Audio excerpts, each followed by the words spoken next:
देखिए हर खबर यहीं पर, सब्सक्राइब कीजिए TV9 भारतवर्ष। अब अजय उपाध्याय साहब बताइए, ऐसे सारे लोग कांग्रेस के कारवान से निकलते जाएंगे तो बचेगा कौन? रोकते क्यों नहीं ऐसे नेताओं को जिनका जनाधार है, जिनमें संभावनाएं हैं भविष्य की? निश्चित तौर पे पार्टी बड़ी है और पार्टी से ऊपर कोई नहीं है, व्यक्ति नहीं होता है, विचारधारा। अरे भाई पार्टी तो नेताओं से बनेगी ना, सारे नेता निकल जाएंगे तो पार्टी कैसे बचेगी? एकदम सच बात है, लेकिन जिस तरह से प्रायोजित नाराजगी दिखाई गई है लगातार सभी राज्यों में नेताओं को और टारगेट किया गया, और महज इत्तेफाक नहीं हो सकता। देखिए दिग्विजय सिंह का बयान सामने आ गया स्क्रीन पर, वो कह रहे हैं जो हुआ ठीक नहीं हुआ। तो अब तो नाराजगी जो है वो कांग्रेस पार्टी के नेताओं में भी है कि भाई आला कमान को ये मसले सुलझा लेने चाहिए, घर का विवाद घर में सुलझ जाना चाहिए, हो नहीं रहा। दिग्विजय सिंह कह रहे हैं जो हुआ ठीक नहीं हुआ। कपिल सिब्बल कहते हैं तब जागेंगे क्या जब सारे घोड़े अस्तबल से निकल जाएंगे।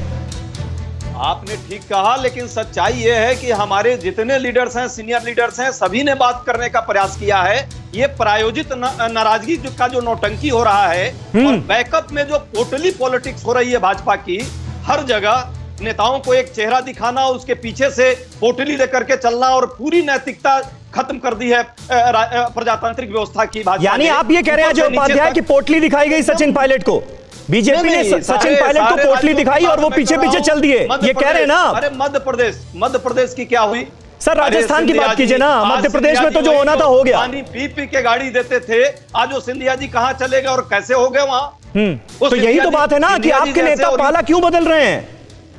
पाला इसलिए नहीं बदल रहे हैं, हमारे नेता जो रियल में है वो आज भी कार्यकर्ताओं से पार्टी बनी। ऐसा कीजिए कि रियल नेताओं की लिस्ट जारी कर दीजिए, आप रियल नेताओं की लिस्ट जारी कर दीजिए कि ये पाला बदलने वाले नेता नहीं है, ये रियल नेता है हमारे। दिन भर भूखे भेड़िए दिन भर जब लगे रहते हैं लाट टपकाने के लिए, लेकिन होगा नहीं।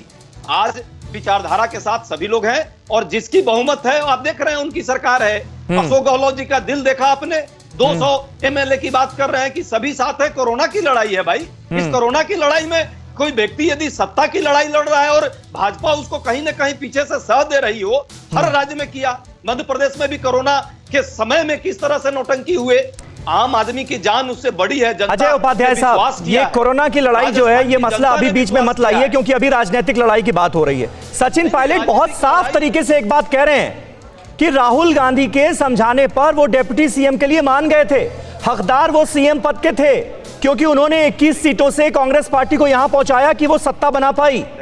हकदार वो थे, लेकिन डिप्टी सीएम के पद पर भी उन्हें काम नहीं करने दिया जा रहा था, इसलिए ये फैसला लेना पड़ा। समीर भाई, राजस्थान में 8 करोड़ जनता ने कांग्रेस को चुना है। हम और आप, कोई भी व्यक्ति हो सकता है, बड़ा मेहनत किया है सबने। और सचिन जी से भी मैं ये बात कहूंगा, कहीं ना कहीं उनका इस तरह का व्यवहार दुखद पार्टी के लिए है। एक अच्छे व्यक्ति हैं वो, लेकिन जनता के भरोसे को, और जनता ने संकल्प दिया था कि कांग्रेस की सरकार बनेगी और आम कार्यकर्ताओं के खून और पसीने से वो सरकार बनी है। वो व्यक्ति जरूर बड़ा हो सकता है, चाहे कोई भी हो नेता, लेकिन नेता से बड़ा वो पार्टी और विचारधारा थी जिसको कांग्रेस को वहां की आम जनता ने राजस्थान की चुनी और भरोसा दिया। ठीक है, हर्षवर्धन त्रिपाठी साहब, आप मुझे ये बता दीजिए कि भाई ये बात तो सही है अजय उपाध्याय की, पार्टी ने बहुत कुछ दिया और सचिन पायलट खुद भी ये मानते हैं। 26 साल की उम्र में सांसद बन गए, 30 साल की उम्र में केंद्रीय मंत्री, 35 साल में राजस्थान के अध्यक्ष, 40 साल में डिप्टी सीएम। ये क्या कम था? जी 10 सेकंड की बात बिल्कुल कम नहीं था। और देखिए बड़ा आश्चर्य हो रहा है इस वक्त जब नेताओं को आप सुनिए ना, तो लगता है जैसे कांग्रेस जब सिद्धांतों की बात करती है, नैतिकता की बात करती है, तो वहां राजस्थान में 101 सीटें थी इनके पास, पहले 99 फिर 101 हुई थी। और 6 की 6 बसपा के विधायक को तोड़ के अपनी पार्टी में मिला लिए। भारतीय जनता पार्टी भी कुछ कहीं छोड़ती तो है नहीं, अभी भी ज्योतिरादित्य सिंधिया को पूरी की पूरी कांग्रेस 22 लोगों को मिला लिया। तो सिद्धांत और नैतिकता सभी पार्टियों के लिए सिर्फ अपनी सहूलियत तक है, ये बात तो है। जहां तक सचिन पायलट को मिलने की बात है, देखिए एक बात समझिए, सचिन पायलट, आपको अगर याद हो UPA 2 का समय, तो लग रहा था कि जब राहुल गांधी जी 14 में प्रधानमंत्री बनेंगे तो उनकी ड्रीम टीम कौन सी होगी, यही सिंधिया, यही पायलट, यही जीतन प्रसाद। तो आखिर क्या हुआ? इसका मतलब यह हुआ कि 2014 की हार के बाद राहुल गांधी ने तो अपना जो कलेजा था वो किसी तरह मजबूत करके वो चलते रहे, अध्यक्ष बन गए, सब कुछ हुआ।